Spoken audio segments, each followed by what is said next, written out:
Hey, we're back for part 3. What type of homeschooler do you want to be?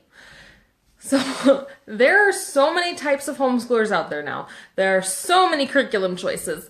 It's a bit overwhelming. It's really overwhelming, I'm not going to lie. And I want to share with you some different types that are out there, give you a little bit of info about them, and there's a couple links that I've included in our homework, but I'll put one of the tests in the comments here. So you take this little test about, and it kind of tells you what kind of homeschooler you might be. And then that helps you narrow down your searches as you're looking at curriculum and things, because there's a lot of options. I mean, that's the benefit, right, of homeschooling becoming so popular, and we're getting more and more amazing tools, which is good and bad. So, okay, there are, deciding on your style. Let's talk about a few. There's traditional textbook homeschoolers that are usually using like a Becca or Bob Jones or something like that.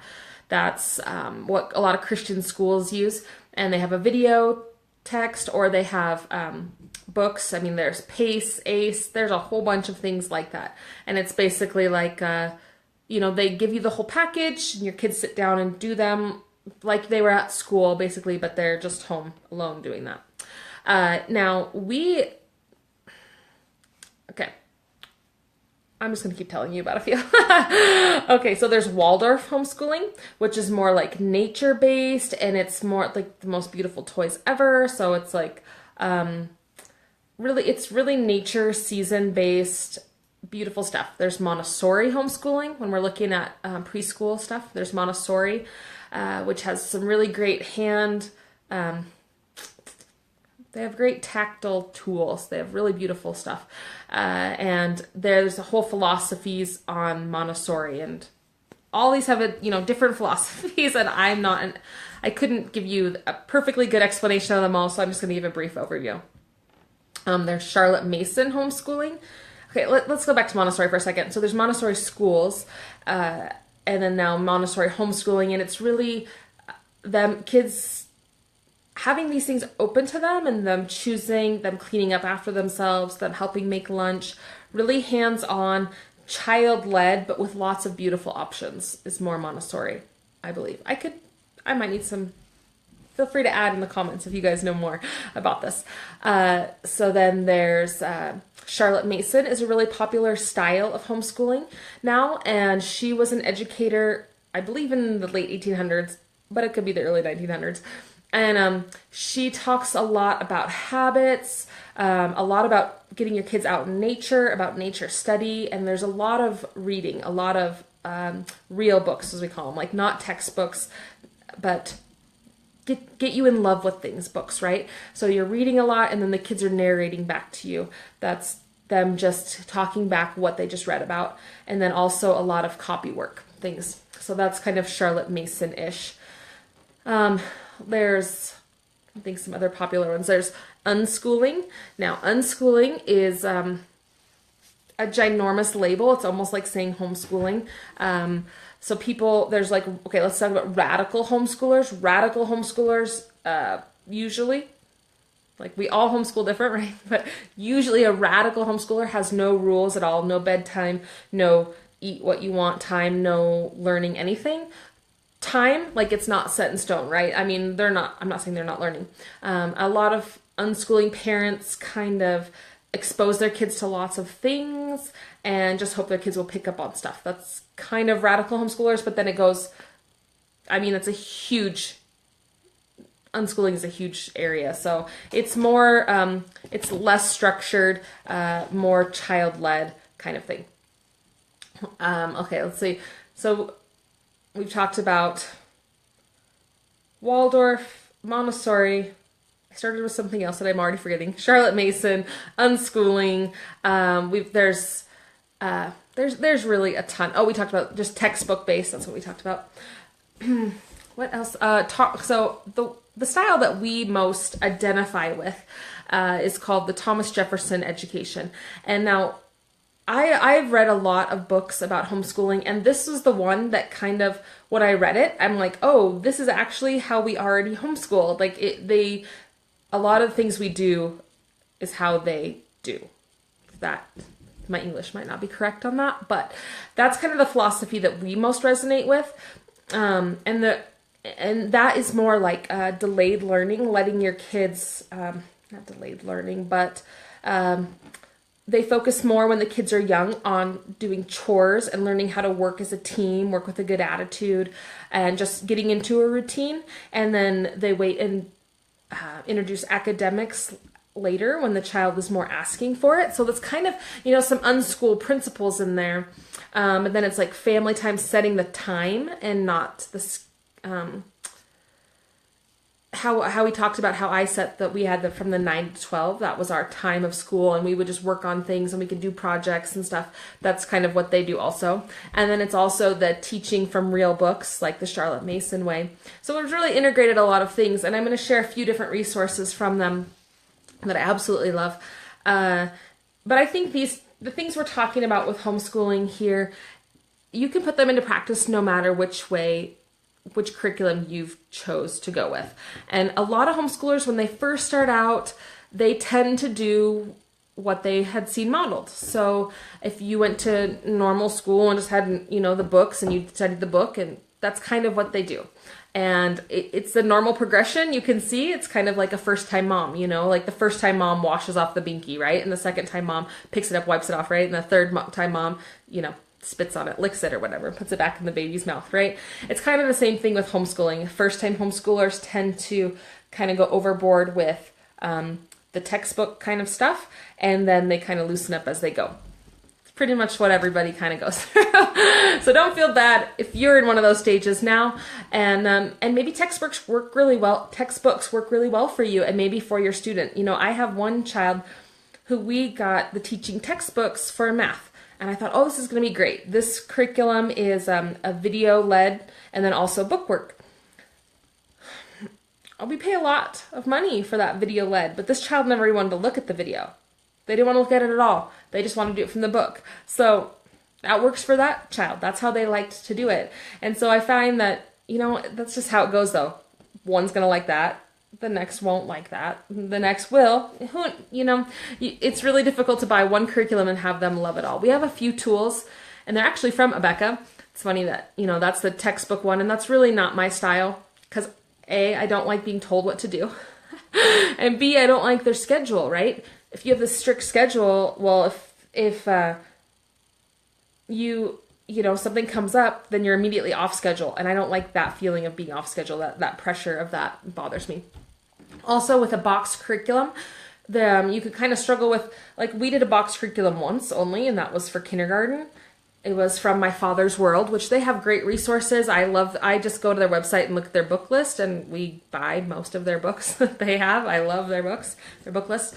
But, when we got that curriculum, half of it was, my child had already done all that stuff. It was, we're like a waste of time, right? I'm not going to waste time. I hate that. And then some of it was just too hard for where my child was at yet. So it was just, so I've just decided since then, I like to pick and choose, and we just create our own bundle, and that works for us. Now, if that doesn't work for you, no, you don't have to do it my way. This is just my way and what has worked for us. And I just want to share, tips and tricks with you. And some people super love the full curriculum. Try it. See what you think. And don't be afraid to change. It might cost you some money. I love used books. Used book sales, a very good blessing. Okay, so when you're looking at just getting started and looking at curriculum and things, there's a book. Once again, this is in the homework I don't have for you yet, sorry. But there's one called What I Wish We Would Have Known. That book was such a blessing to me because it's like 50 different families and you're reading through it. And there's another one by the Moores. It's very similar. And they talk about, they give you tips in the beginning, but then the end is family stories again. And it's like what worked for them, what they wish they would have known before. And most all of them say, don't stress out. Don't stress out. Let go of the curriculum and just follow your kids' passion. They don't all say those exact words, but it's pretty close. It's pretty close.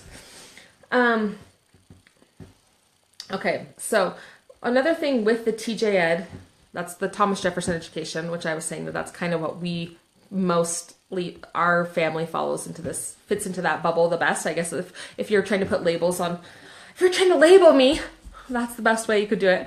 But one of the things they talk about, and I feel so passionately about, is the model of you, not them.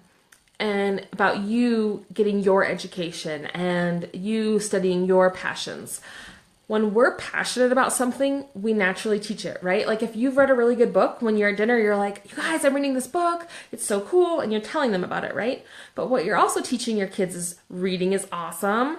You know, you can learn amazing things, and you're teaching them whatever it is that you learned about it. So when you model self-education, even like being on here, taking this class, you're modeling self-education. And that's the beautiful thing, you know. For me, when we looked at our qualities for our kids, what we wanted was lifetime learners. I want them to be able to look at any problem and know they can find the resources to solve it.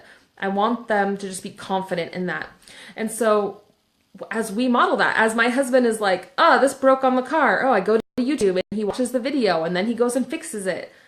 We're modeling self-education, and it's a beautiful thing. So I read, I can't even remember who it was now, a homeschool author somewhere, and they were saying to stop feeling guilty about being a fiction reader, you know, and I thought, oh, I'm learning a lot about that. I don't want to talk too much about it, but when you're engrossed in a book, when your kids see you sitting on the couch just sucked into a book, that's a beautiful thing to teach your kids, you know, that beauty is there, that knowledge is there.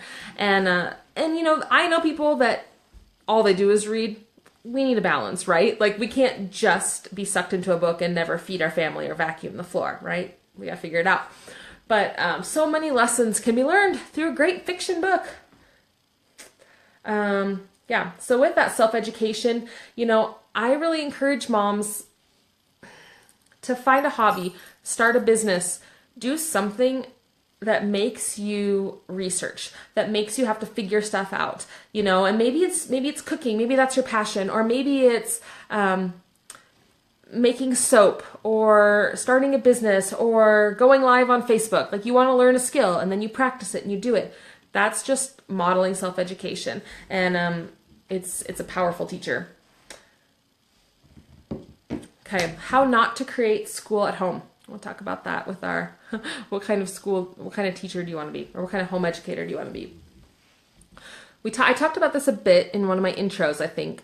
But if we want to remember that the school system, the school model is meant to teach, you know, 20 kids of the same age and move them through this system. We have the blessing of not having to do that. Like, it's an amazing blessing. So don't do it. Don't do it. Easier said than done though, right? And like even I, who am so passionate about it, I fall back into it, right? Life gets busy. I feel like, oh, we didn't do anything. And then I'm like, fill out these worksheets. Like I need something to have been done today, right? Like we have those days. Just don't live there.